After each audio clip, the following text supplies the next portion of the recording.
Айя София Стамбул шаарынын негизги саясий, тарыхый жана архитектуралык символу, туристтер көп барган жай болуп саналат. Тарыхый жай Султанахмет районунда Босфордун жээгинде жайгашкан. Айя София алгач православ чиркөөсү, кийин мечит жана дүйнөгө белгилүү музейлердин бири болуп саналат. Анын ичинен христиан динине тиешелүү ар түрдүү сүрөттөрдү көрүүгө болот. 532-жылы император Юстиан бузулган эски чиркөөнүн ордуна кыска мөөнөттө жаңы чиркөөнү курууга буйрук кылган. Чиркөөнүн курулушу 532-жылы башталып, 5 жылда 10 000 жумушчу салып бүтүргөн. 1453-жылы Константинополду каратып алган Осман империясынын султаны Мехмет II чиркөөнү талкалабай мечитке айландырууга буйрук берген. Бир кызык жери, ошол реконструкция маалында имараттын дубалдарындагы христиан динине тиешелүү ар кандай оюм чийимдер өчүрүлбөстөн, анын дубалдары сүрөттөрү менен кошо кайрадан шабалган. Айя Софиянын ичинен мусулман динине тиешелүү жана христиан динине тиешелүү да сүрөттөрдү жана жазууларды көрүүгө болот. Бул жайды куруу үчүн Византия империясынын 3 жылдык кирешеси корогон. Курулуш иштери үчүн курулуш материалдары дүйнө жүзүнөн алынып келинген. Имараттын ичи болсо алтын, күмүш, пилдин сөөгү жана кымбат таштар менен козолгон. 1934-жылы Түрк Жумуриятынын түптөөчүсү Мустафа Кемаль Ататүрктүн буйругунун негизинде ал жер музей болуп калган. Тарыхый жай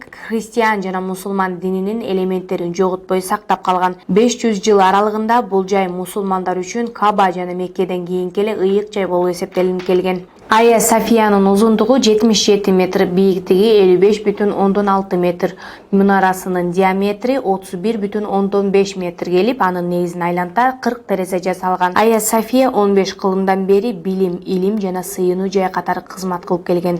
Ал адамзат жараткан эң кооз имарат. Түркиядагы музейлердин көрүүчүлөрү тууралуу расмий маалыматтарга баш багып көрө турган болсок, бул жайга 2019-жылдын статистикасы боюнча 3,5 миллиондон ашык турист барган. Тарыхый жайдын ичинен туристтер 10-кылымдагы христиан мозаикаларын, ислам дининин элементтерин, михраб, минбар, Кабанын дубалын, султандын өзүнчө намаз окуган жайын көрө алышат. Айя София Стамбул шаарынын негизги туристтик жайы. Ал жака Стамбул метросу менен барган арзан түшөт. Капчыгыңыз калың болсо, такси менен барып шаардын кооздугуна суктанып барсаңыз болот.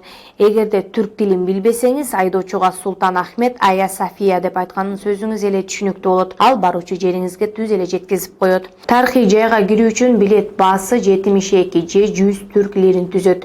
8 жашка чейинки бөбөктөргө кирүү акысыз. Кассада сом, доллар жана башка акчаларды албайт, андыктан жаныңызда сөзсүз түрк акчасы болуш керек. Жайкысын бул жайда кезек күтүү абдан узакка созулгандыктан күндөн коргонуу үчүн баш кийим кийүү зарыл. Эгерде узун кезек күтүүнү каалабасаңыз, туристтик агентстволорго экскурсия үчүн 20-25 доллар төлөп, кызматын колдонсоңуз кезек күтпөй өтөсүз. Иштөө убактысы эртең мененки 9-дан кечки 6-7-ге чейин. Жыл мезгилине жараша бир нече саат айырма болушу мүмкүн. Бул жайга тамак аш алып кирүүгө тыюу салынган. Таза сууга гана уруксат берилген. Ичиненин айрым жерлеринен сүрөткө түшүүгө болбойт. Айя Софиянын тегерегинен акча алмаштыруучу жай, кафе, ресторан, сувенирлерди саткан дүкөндөрдү табуу кыйынчылык жаратпайт. Себеби бул район туристтик болуп саналат. Үстүбүздөгү жылы Айя София музейин мечитке айлантуу чечими чыгарылып, учурда мусулмандар намаз окуучу ыйык жайга айланды. Айя София мечитинин ичиндеги мозаикалар намаз учурунда атайын көшөгө менен жабылып, жөнөкөй күндөрү ал көшөгөлөр ачылып турат.